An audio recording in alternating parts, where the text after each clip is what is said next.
heat and pressure. When applied in the right amounts and under the right conditions, these forces create diamonds. And that's exactly what recording director and music impresario Ralph Peer was hoping to mine in a small room on the rooftop of the George Vanderbilt Hotel in Asheville in August 1925. The heat came from somewhere in the South. The pressure? Peer put that on himself. His New York bosses at OK Records had invested in this trip into the heart of the Appalachian Mountains to record old-time music. I'm Brad Campbell, and this is Our State's Hidden History. His first recording trip to Atlanta in 1923 had produced what one might call a diamond in the rough, a record featuring fiddlin' John Carson that included the little old log cabin in the lane. Not expecting much from the endeavor, OK is said to have ordered just 500 to 1,000 copies of the record.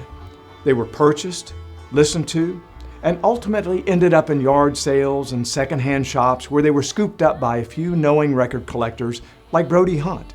I'm just a guy that likes country music. I acquired most of my records from the Asheville OK sessions. Here's an excellent one, Fisher Henley. Well, this one I bought from a fellow collector, Marshall Wyatt of Old Hat Records.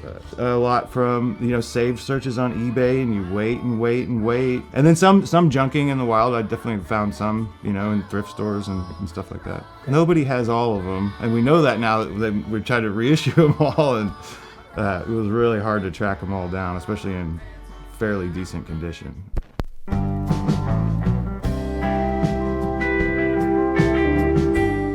Hunt is a huge fan of old-time music, and his West Asheville home is a shrine to the genre that Peer was looking to promote. On August 17th, the Asheville Times ran a short article inviting musicians to apply for a recording slot, and on August 25th, recording began. Peer's equipment captured the first music ever recorded in North Carolina. The Asheville sessions of 1925, they were an experiment to see whether there was talent in this region, and once they were recorded, whether people would actually buy the records. But it was the first trip into the Southern Appalachians. Ralph Peer and others made additional field trips to other places in the mountains, including 2 years later to Bristol, which is marketed itself as the birthplace of country music, which there was a very significant session. However, we have Asheville 2 years before, which obviously answered Peer's question in the affirmative. Yes, there are great artists here. It really is a very pivotal point in the development of what became country music.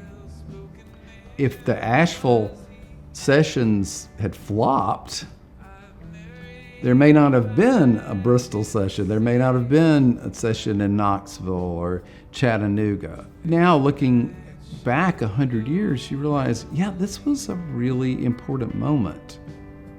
The Asheville sessions and North Carolina's rich musical traditions helped forge one of the nation's most enduring and popular music genres. Last fall, at a centennial event held in Asheville, descendants of some of the 1925 musicians spoke on a panel. There were 4 days of musical celebrations in multiple venues, and 28 of the original OK recordings made in Asheville were re-released on both CD and a double LP for a new generation of old-time fans.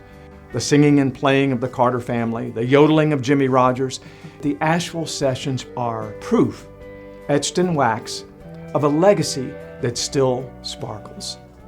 Want to learn more? Check out my story in the January issue of Our State magazine. This episode is sponsored by the Charlotte Museum of History.